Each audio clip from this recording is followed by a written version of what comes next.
misolga qaradik. 23-misolda raqam bitta. 72-28 10⁻19 ta elektron. Sizdan Kaliforniyaning milligrammini so'ragan.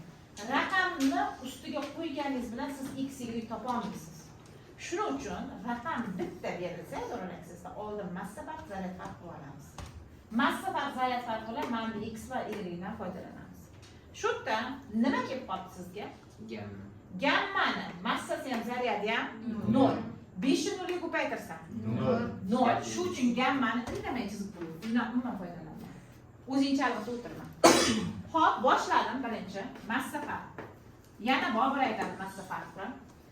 250 teng 4x plus y yon shahar tamas 0 ekan. 0 238 plus Xo'p, qani noma'lum? 4x 4x 250 bo'lsa joyidan ayiramiz 238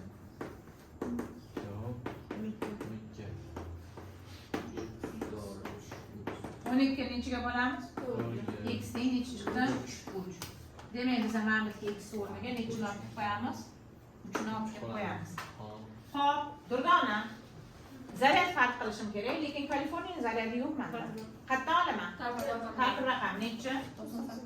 98. Kyurini ham tartib raqami yo'q. Nechi?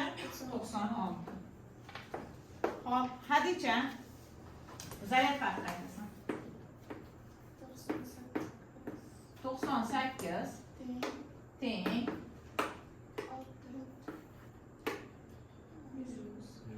Qo'shu y ni minus 1 ga ko'paytirsak minus 1 y. Qo'shu 90. Xo'p, minus 1 y ni tiyni oldinga o'tkazsam ishorasi qanaqa bo'ladi? Plus 1 y bo'ladi. 6 turibdi. Plus nechi turibdi? 96. 98 bu yerda qanaqa ishorada o'tadi? 6 ga 96. 102 dan 98 ayirsak 4. Y teng 4 birga bo'lsak nechi chiqaveradi? 4. Y ga nechi yozayotganman mana bu yerda? 4 yozaman. Ana qarang. Birinchi massa farq qilib oldik. Ikkinchi nima farq qildik? Zaryad farq. Endi masalaga qaraysiz. 72/28 10⁻19 ta elektron degan. 20. Va Kaliforniyaning milligramini so'ragan. Milligram bo'lsa bu 10 ni chiqib olish kerak. 20 qilishim uchun virgulni qayerga suraman? Bir-birlik oldiga surdim. Mana bu 10 nechi bo'ladi? 20. Shuni olib kelib elektron ustiga qo'ysam bo'lar ekan. Nechi ekan elektronimga? 7/2 ko'paygan 10 usti 20. Qani tegidan nima tushadi? 4 ko'paygan 6/0 nechi bo'ladi? 24/08 10 darajasi 23. Kaliforniyaning milligrammi x milligram tagidan 250 tushadi. Demak, mana bu 3-ish bo'lar ekan. X topish uchun nima qilaman? 250 ni 228 ga bo'lib 24/18 ga bo'lib o'raman. Javob hisoblab bering.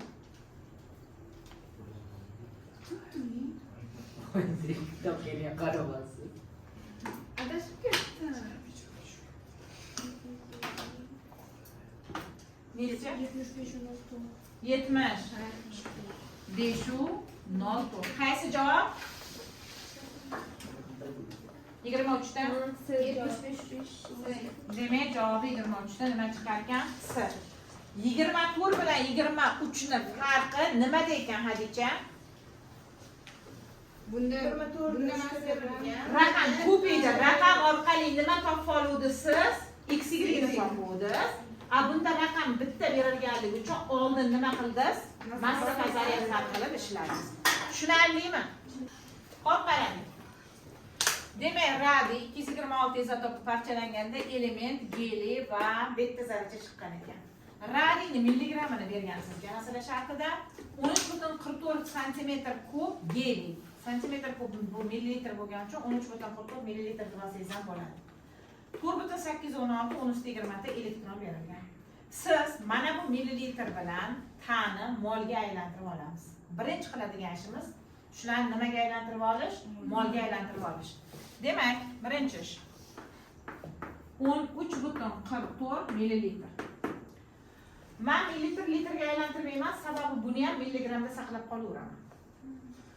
Gramdan milligram 1000 marta kichkinami, litrdan millilitr 1000 marta kichkina, u proporsiyaga ta'sir qilmaydi. Tagiga 22,4 litr tushiramiz.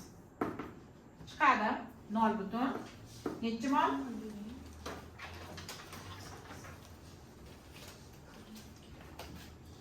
6 mol. To'g'ri?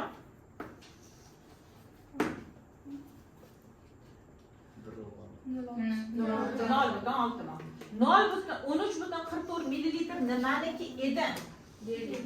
Gelin ustiga nechi mol borib qo'yaman? 0,6 mol borib qo'yaman. Birligini albatta yozish shart. 0,6 mol. Mana. 4,816 uni ustiga 20 ham berilgan ekan. Ikkinchi ish uni ham molga aylantiraman. 4,816 bo'lamiz 6,02 ga. 10 usti 20 tagidan 10 usti 20 tushirishimning sababi aytdimki, hammasini milligram, millilitr, ya'ni 10 usti 3 ga farq qila oldim. 4,8. Nechi chiqdi? 10,8 mol. Buni nimani ustiga olib qo'yaman? Betdan ustiga. Ha, chunki bu nimaniki degan? Elektron bilan betda bitta narsa bo'lgani uchun men buni ustiga necha olib qo'yaman? 0,8 mol olib qo'yaman. Radiyni ustiga radiyni massasi 45,2 milligram. Qarang.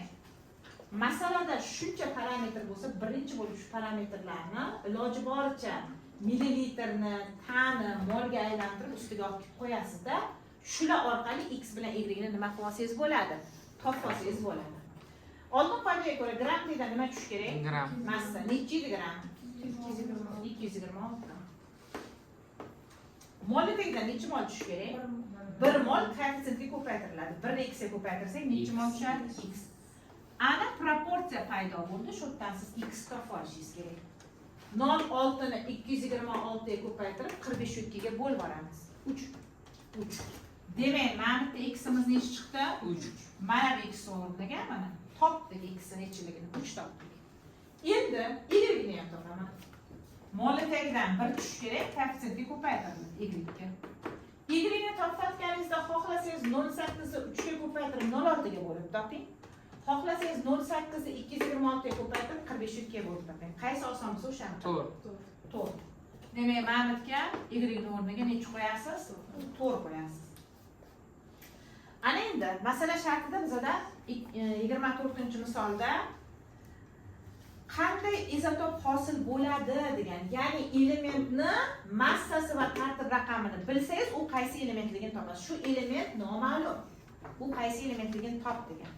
Ana endi massa va zaryadni topish uchun mana 3-ish bo'lgan bo'lsa, 4-ish massa farqi qilasiz. 5-ish nima farq qilar ekansiz? Zaryad farqi qilasiz. Birinchi massa farqidan boshlayman. Bobur gapir. 226 teng 226 teng A plus 3 kere 4. 12 plus 4 kere 0 0 bo'ladi, yozmasa ham bo'ladi. bo'ladi. Hop, davom etdi. Yo'q, To'rt har qanaqa sonni 0 ga ko'paytmasin 0 da. Uni yozmaymiz. Hop, gapir. Hop, endi O'zini joyida qoladi. 226 dan 12 ni ayiramiz. Aha. 214 bo'ladi. 214. Demak, elementni nisbiy atom massasi necha chiqdi? 214. Ana endi zaryad farqi. Iroda gapir.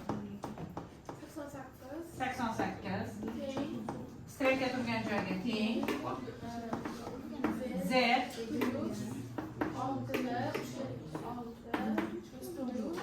4 kere minus 1 minus 4 bo'ladi. Hop. Z o'zini joyida qoldi. 88 o'zini joyida. 6 dan 4 bu yoqqa o'tsa minus 2. 86. Z teng 86. Demak, javob elementni tartib raqami 86, massasi necha chiqdi? 214. Qaysi element? Radon. Radon. Qaysi javob? D javob kelib chiqdi.